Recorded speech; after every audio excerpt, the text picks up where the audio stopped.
Okay, all right. So our resolution today is marriage is an outdated institution. So I'm just going to start with some definitions because I feel like this is where most of the stuff is going to go around. So first of all, marriage as an institution, a state-recognized union that establishes rights and obligations between spouses, or an institution in which sexual relationships are acknowledged or sanctioned. So throughout history, marriage has overwhelmingly been a contract about sex, like who it's okay to have it with, or property, or familial relationships with and alliances. Marriage as an institution is basically the cultural assumptions and beliefs codified and protected by laws of like any given society. So how can one tell what makes an institution outdated? So when an institution is outdated, people either first, they increasingly don't participate when they're given the option to participate, or they try to change that institution to reflect more modern values. And both of those things are happening with marriage. And I would say that that's the criteria for this debate. So if I can show that either or both of these things are happening, then what we have is basically an outdated institution. For the first point, marriage is on the decline globally. 87% of the world's population lives in countries with marriage rates that have fallen since the 80s. And this is happening in poor countries and rich ones, irrespective of geography. Australia's marriage rate fell from 9.3 marriages per 1,000 people in 1970 to 5.6 in 2005. Egypt's from 9.3 to 7.2, and Poland's from 8.6 to 6.5. Just that's a big range to kind of give you an idea of the different types of countries that are seeing declines in marriage. This is according to the UN and individual country census data, and I'm going to post links to everything that I'm citing too. Okay, so this is also happening as most governments continue to provide incentives for and encourage marriage, which we can get into further in the debate as well. So even in countries where the marriage rates are stable or even slightly increasing, the stability of these marriages has declined over time, according to the National Marriage Project in conjunction with research arms in Canada, the Philippines, Chile, and Peru, which we can dig into the statistics a little bit later. But basically that means that even in countries, for example, like the Middle East, where people are still getting married at increasing rates, those marriages are often found to be less happy, and divorce rates where they are allowed are increasing. So then to my second point, marriage has culturally evolved faster than laws have been created to change it. 27 US states still have no age minimum for marriage. As recently as between 2000 and 2010, it's estimated that 248,000 girls in the US were married to men older than 18. I think everyone that's watching can agree that this is like wrong, right? And that we should do things to change this, which is in and of itself evidence that marriage is an outdated institution, something that's currently serving the needs of those that participate. If it's not serving people's needs and they're either opting out or they're trying to change it, then it's an outdated institution. That's basically my point.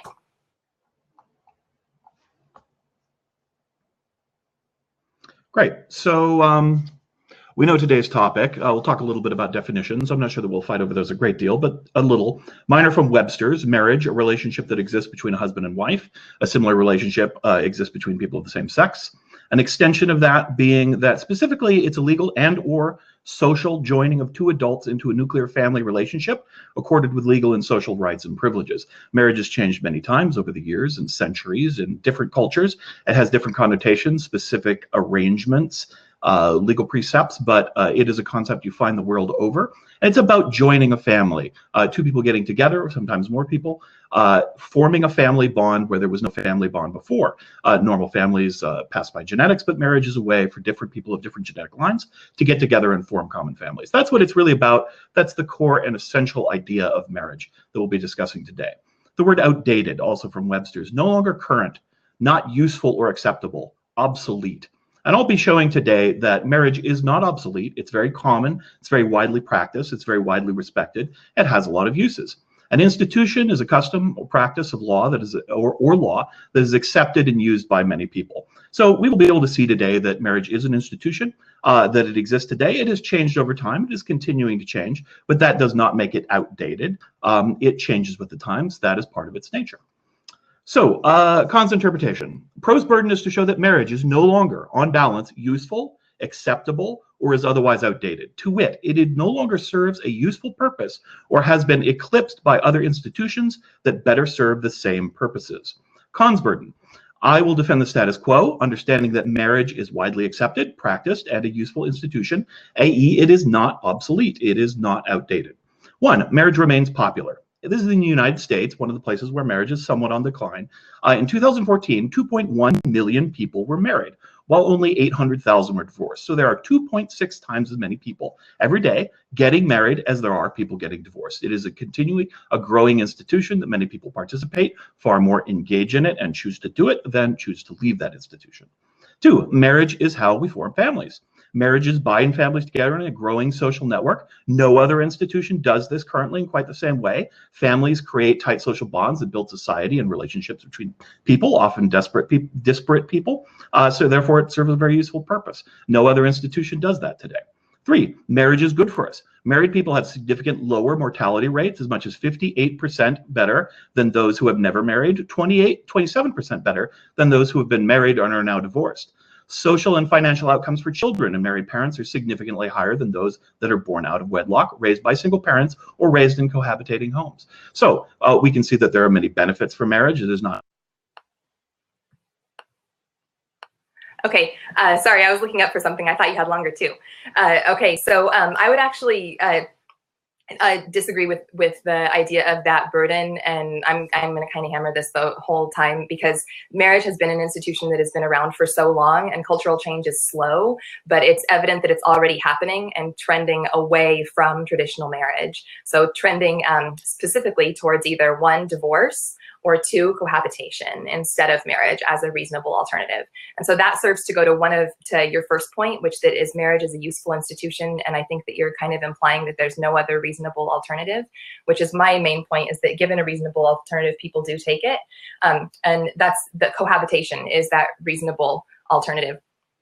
In France in 2014, there were more children born to cohabitating parents on purpose than there were children born to married parents. And I have the statistics for it. I can link to the article.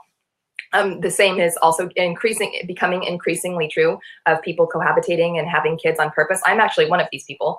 It's a significant trending phenomenon across many different countries. Also, in countries where divorce was previously outlawed, like countries like Colombia, Chile, Peru, lots of South America, which I can link to as well, and then it became increasingly either lawful or easier to attain in the mid-70s, divorce rates skyrocketed upon that. So just the fact that people are married doesn't mean that they like it, doesn't mean that they want to stay that way, doesn't mean that that's their best choice. Because increasingly when they're given other options, they take them worldwide as well. And you can see that with the increasing marriage rates in countries that are the most misogynistic, countries like Saudi Arabia, for example, that have a steady marriage rate, whereas countries that increasingly allow women to have more freedom, like, for example, in the US, cars in 1970, awesome.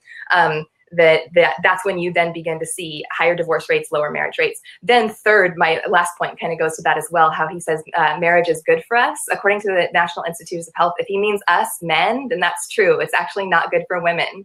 So health out for married women versus married men, yes, there is a boon to men being married, that they are increasing. But women, that health benefit only accrues when the marriage is termed happy. For men, they get that health benefit whether it's a happy marriage or not. And I'll link to that. And so I don't know if this is to do with like women live longer or whatever, but it's been very well documented that men have better health outcomes when they're married. Women's health outcomes are not markedly better when they're married, unless there's a tiny boon when it's a happy marriage. Well, marriages should be happy, generally speaking. Right? That's a good marriage, that if you're happy in your relationship. If you're not happy in your relationship, and over the long term, you shouldn't be married, generally speaking, right? So, and the institution is not destroyed by the fact that it fails or it has weaknesses. There are many institutions. The United States government has had many problems over time. That doesn't mean it's outdated. We managed to get rid of slavery. We had the civil rights movement. We make continued progress forward in various areas of civil and social law. That the institution of the United States, however, has not gone away. Same with the institution of the Supreme Court or any other institution. An institution is defined by its identity and its nature, and that does not preclude change over time. It doesn't make it outdated. Marriage has modified and altered in different cultures and different societies over time to meet the changing times, dramatically sometimes, subtly other times, but nonetheless, it keeps pace. That is part of the institution. It is a malleable institution. The core fundamental nature of marriage is a committed relationship between two people forming a family. That hasn't changed just because people want to do it a little bit differently. Now, you talk about alternatives such as cohabitation. The problem with cohabitation is it doesn't work as well. Cohabitating fails more often. From the British Office of National Statistics, in the Daily Mail in 2014, cohabitating relationships are highly unstable compared to marriages, and those that do not lead to weddings are at least 3 times more likely to break up than marriages, thus defeating the purpose of forming family unions. Also, as far as the health of the marriage, again, I give statistics that on general, both men and women on average do better. Now, men may get a larger benefit than women do in marriage, but women in functional, happy marriages do suffer, do have a lot of benefits. The benefits accrued are trust in the relationship, financial benefits, benefits of just knowing that there's somebody else who has your back, that you guys are a team, you're working together against the world. I'm married, I'm very happily married. You may be cohabitating, but if you have a committed relationship in which you are acting as a team with the world, then you are essentially married. And there are common marriage laws around the world that express this fact, that even though you don't have a certificate by the state, you are still married for all social intents and purposes, and even for legal intents and purposes. Marriage is far more common than divorce, as I pointed out. There are more than half the adult population over the age of 18 is married. One of the reasons for the declines in rates is people are waiting longer to get married. So there's an extending gap between early age and getting married, which modifies the statistics, but it still remains a popular institution. It is just modified to some degree. So we can see that marriage is a continuing institution over the years. It is not outdated. It serves many healthy purposes. It helps raise children. It helps make people in those marriages more happy. It creates and joins family unions until there is a better way to achieve that gets better results. It is not outdated. Okay, so I have a question for you. Can you give me an example of, oh, I don't see the button anymore. I think things have changed, right? Okay, now I can't do it. Okay, can you give me an example of what's an institution that you think is outdated? An institution that is outdated. Well, I wasn't prepared for an answer to that. I don't want to eat too much time thinking about it. Give me time to think about it, and I'll come back to you on that. Okay. So fair enough, right? But I kind of would like a answer on that eventually. Like what? I mean, I can even give you some that the monarchy, right? The electoral college, perhaps. Yeah, you'll take electoral college. Yeah, is outdated? Okay. Monarchy, maybe. Okay, well, we'll talk. Sorry, I don't want to eat up too much time on this either. Okay, but so I think that my point is with that is that saying that something's malleable is kind of like a cop-out way to say, oh, it can't be outdated because it just changes, right? Like the setup of marriage is something that's outdated. And actually, you kind of self-contradicted yourself there that marriage has always been something that's an agreement between two partners over time. That's not true. Like only very recently, Alabama in the year 2000 allowed interracial marriage. 2000, that's like so recently. Same-sex marriage was only very, very recently allowed. For the majority of human history, marriage was polygamous, or marriage was between an older man and like a kid, which is still allowed in the US. So it has totally changed. It used to be a way like dowries, bride prices. This still happens like basically all over the world. And it used to happen within our culture as well. I'm assuming you're American. Like some type of compensation where it's kind of like it's not necessarily very good for women, right? And this happens all around the world too. So marriage has changed significantly. It's not like there's some constant where it's like this love relationship between people. That's really for most of the history of marriage. That Stephanie Kuhn's book about marriage, I don't remember what the title is, but it's super good. She talks a lot about it, that for most of history, marriage was between like cousins, or like a way to like gain in-laws or gain land. It had nothing to do with the couple themselves, right? And then we start to see this emerging idea that it's about the couple having a love relationship, but not really, because like if you accidentally got pregnant, then you would like maybe have to get married because of that, right? Even if you got raped. And that's still true in a lot of the world, right? So marriage is completely different. It has changed so much. And I think the fact that it has changed so much speaks to the fact that at its core, it is something that is outdated, because having the state have a rubber stamp on your loving sexual relationship or your loving like family relationship is weird. And is something that probably is outdated, right? So if we're trying to say now, our modern stance on marriage is that it's about love, it's about cohabitation, it's about partnership, all of those things that you said, someone having your back, all of that, that's not what marriage was about before. Even your definition, your way that you're speaking about marriage is not the way that marriage actually was created to be. So the way that in the past marriage absolutely is outdated by kind of your own standard. An outdated institution. I think monarchy's pretty good, but it still exists in some places. Ku Klux Klan, there's an organization I think is outdated, no longer needed, represents views that are reprehensible, that nobody particularly agrees with anymore in the nation in which it exists.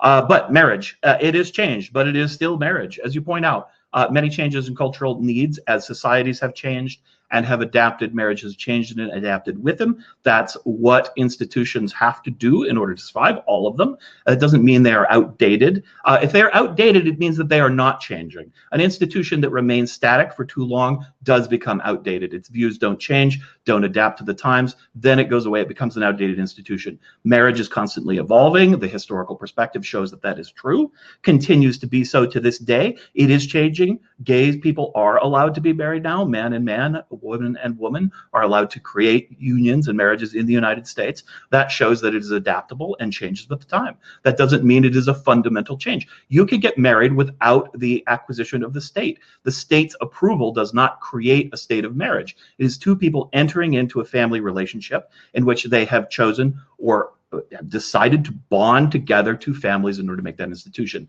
In the past, perhaps families decided for their children who would marry who, and that may well have been the case, and there were practical reasons for that in that day and age, but nonetheless, it remains the idea that those two families were wedded together, married into one family. That is the general nature of marriage. That idea, that forming of family relationships between individuals who are otherwise not related, okay, maybe they were cousins at one point, but generally not directly related, is the institution of marriage as it exists in human society. It has altered in specifics over time. It will continue to do so because it's a lasting and enduring institution that is fundamental for human society and fundamental for many people's personal lives. It doesn't mean everybody has to be married. It doesn't mean every marriage is an exemplar marriage, but it is a lasting institution. More than half of the people in the world are married. Many of them continue to be married. Many of them are extremely happy. Many of them live longer as a result. They have better financial outcomes. Their children do better. It is a very useful institution. If you don't have to have the government sign a piece of paper, that is just a pragmatic response. People want the government to recognize their marriage because if there are property disputes, if there's problems with child custody, the legal marriage institutions are useful for making sure that the state respects that people's choices to be joined into families are respected by the law. People demand to be able to be married. They consider it a fundamental right. The Supreme Court has ruled that in the United States. Marriage is not an outdated institution. It is a living, breathing, changing, vital institution that is at the core of our society. Okay, so a couple of things. So the first one, I think I got you on, yes, marriage. We both can agree that marriage has definitely changed significantly over time, right? But I think that you're confusing this idea of what marriage is now with what marriage has been as an institution. Like right now, this idea of like a love marriage that two people enter into on purpose is an anomaly across most of the world and across most of history. And so if that's your definition of what marriage is, then I think that that is very narrow and doesn't, marriage is loaded with like all this historical baggage, right? So like through most of the world, the idea of like, you know, the dowries, the bride prices, the women not being able to own their own property, it's marriage is like loaded with all of that, right? And I think that that's something that like everybody really has to think about. Also, like culturally, it's in lots of cases expected that you will get married, where like your family can kill you if you don't, right? And so if that's the kind of culture that you grow up in, then you're going to get married. So when you say something like, oh, the world over, people are still getting married. Yes, that's true. Old habits die hard. It's hard to change a culture in a span of a relatively short amount of time. But in cultures where people have the freedom to do so, they increasingly do. In cultures where people have the freedom to cohabitate rather than getting married, they do. In cultures where people have the freedom to get divorced, they do, if their marriage is unhappy, right? And so the fact that people are choosing in large numbers these other alternatives, I think shows that all of that baggage that goes with marriage, like the woman changing her name, the man proposing, the engagement ring, but all of that stuff, that isn't something that people are really wanting as a trend, right? Like if you think of so many of the traditions that surround marriage and so many of the traditions that surround like traditional marriage, kind of like around the world, they're things that like people, when they really think about it, they kind of don't really want, right? Like how many marriages, like long marriages are faithful, right? 50% of marriages end in divorce in the US. I really look for lots of statistics worldwide, but again, it's like there's so many different factors, country to country, right?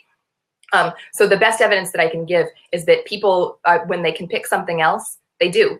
And if something has to change to keep up with the times, then that means that it is by nature outdated as it stands already. The idea like almost 250,000 girls under the age of 16 got married in the US in just, you know, from the year 2000 to the year 2010. Like that's horrible, right? I think that kind of everybody can agree that that's horrible, and that is the baggage that traditional marriage has, right? It allows for that. That's the institution of marriage. Legally, that's allowed. I'm not sure. Maybe I missed. You were talking about underage marriage. I don't like underage marriage. There's a lot of things with the institution of marriage that are worthy of critique. That doesn't mean that as an institution, as the central meaning of what the term is, that it is outdated. Many people are very happy married. You know, my parents are married. I'm married. I have lots of friends who are married. I also have friends who are single, some friends who are divorced, some who have never married. There's a wide range of human experience. But as a social institution, in order to form a family, marriage is incredibly useful. It has adapted over time as societies have changed, as the dynamics of families have changed, so marriage has changed. It's still marriage. We're still using that same word. We're still using the same idea. There's no reason it can't be reformed. That is part of what it makes it what it is. And it is in a process of constant change. It's not a matter of it stops and starts, it becomes outdated, it scraps, and people rebuild it from the ground up. It is a continuous, gradual process that is part of the nature of the institution. Led of the United States changes over time. The Supreme Court changes over time. Many institutions that are fundamental and are not at all outdated change over time. It is only when they stop being useful, when they are outmoded by some other form, that they change. Now, you talked about cohabitation. Cohabitation in the United States is only about 8% of people over the age of 18, as where marriage is about 50% of the people over age 18. Many people who get divorced then remarry. It's not that they don't like marriage, it's they no longer like the partner that they were with. And that is a possibility within marriage. You can get divorced. Marriage continues to exist. It will continue to exist. The trends may go up a little bit. They may go down a little bit, but we've seen over time the institutions are there. You talk about all the highlights of things in the past that we didn't like, and those are different societies, and marriage has adapted in order to change with the times, become more enlightened, hopefully, more realistic. People can modify these institutions. It has changed. People fight. Gay people fought very hard in this country for the right to be married. If it was an outdated institution, there would no reason for them to fight for that. The people who are fighting against them were fighting to protect marriage from these attackers. They don't think it's an outdated institution. Some people do, and it's their right not to participate in that institution. It is not something that everyone has to do. It is not a requirement to live. However, if you want to form a new family with another person, it is incredibly useful and incredibly powerful in making your life better, helping you live longer, raising children to have good outcomes. It still has a very useful effects, and no other institution has been shown to be able to achieve those effects as of yet. Cohabitation rates have poorer outcomes for the children, They have poorer outcomes for the length of those relationships, and they have poorer outcomes for the health of the individuals who participate in them. Some of the variables that haven't been taken into account with the cohabitation rates are socioeconomic factors or purposeful cohabitation rates, because there hasn't been really purposeful cohabitation for long enough to study it long term. But if you look at countries like, for example, Sweden, France, Slovenia, that have incredibly high cohabitation rates on purpose, in those countries there are not adverse impacts shown to the children as of yet, even though you can't really study it for like super long, because it's not like people have been living together not married for the past 100 years or something like that as a increasing trend. But over the past like 30 years or so that it has been happening, there are few negative impacts when the parents cohabitate on purpose and when it's controlled for socioeconomic factors. So there is actually like a real alternative to marriage that lots of people are indeed taking, right? So I think we kind of, I want to get back to this idea that you're saying that it's, marriage is not outmoded because it changes with the times. It doesn't change fast enough. It doesn't change fast enough that there are still laws on the books in the US that allow children to get married, and plenty of them do. And that's institutionalized child abuse, basically. That's marriage as it exists as a law. Where little kids can get married, right?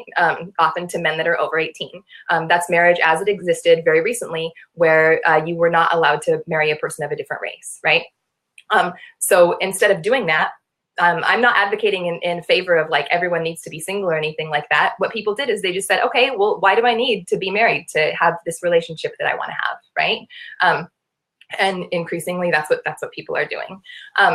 So going back to my two main points that I started with, something is outdated if people pick something else instead, or if the thing has to evolve to meet people's new, more modern expectations. If the way that it exists currently is something that people are saying, hey, I don't want it that way. I'm not going to participate if that's how it is, right? Or if parts of it are, I think everyone can agree that it's outdated to like let little kids get married, right? With it, which is a law that's still on the books in the US. So both of those criteria are met here with marriage.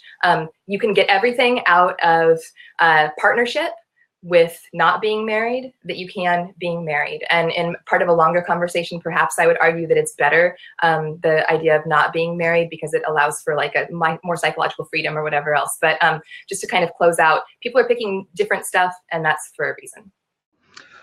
Let's run on this list of the key issues that we have remaining. One is cohabitation, right? That it is a valuable alternative to marriage. The studies that we have show that cohabitation relationships do not last as long. They show that cohabitation relationships do not have as good of outcomes for children who are in them. They show that they don't have the same kind of health benefits that marriages have. Her response is that, well, it's kind of a newer trend, and so maybe the studies are a little uncertain. But if that's the case, Pro's burden is to show us today that marriage is outdated. If the studies cannot provide that information, she cannot use that as an affirmative point for the case today. So that just falls out completely if she doesn't have good information to show that cohabitation is not only similar to what marriage provides, but is superior. She doesn't have that. I have information that shows that it is inferior, in fact. Marriages can't change fast enough. Well, things change over time. Nothing ever changes as fast as everyone would like them to. But let's talk about child abuse specifically. It's terrible. It's a bad thing. It shouldn't be going on. I'm 100% for changing those laws so that minors cannot get married. However, let me say this. The activity of some individuals who are predatory and bad does not mean the behaviors that they abuse and use are bad. So Catholic priests who abuse children does not mean being a priest is a bad thing. Doesn't mean seminary is a bad thing if somebody gets abused at seminary school. If somebody rapes somebody, that does not mean sex is a bad thing. Because people abuse given systems and institutions does not mean that the institutions at their heart are corrupt or bad or outdated. Those are strange people. They're a tiny, tiny minority of the people in this country that do that sort of thing.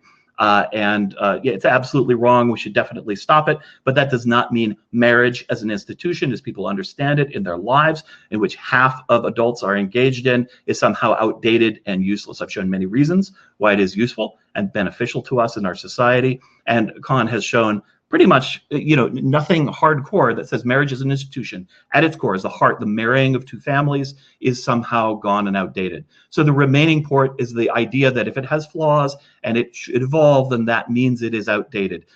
That standard would make nearly every institution in the world outdated because they have flaws and they change. That is not the way we understand the idea of an institution. It is the fundamental core of an institution that can become outdated. Institutions that do not change with times and remain stuck in the past, those are the ones that we can say are outdated and should be eclipsed and be gotten rid of. A marriage is not one of those. It has a long history of changing. It's continuing to change to this day to the better. If we can get rid of child marriage, that would be wonderful. We can expand rights to be married for same-sex couples all around the country. That would be wonderful. If we can make it possible for people to cohabitate with a less legal framework and still have a joining of families, that would be wonderful. Marriage is a wonderful institution.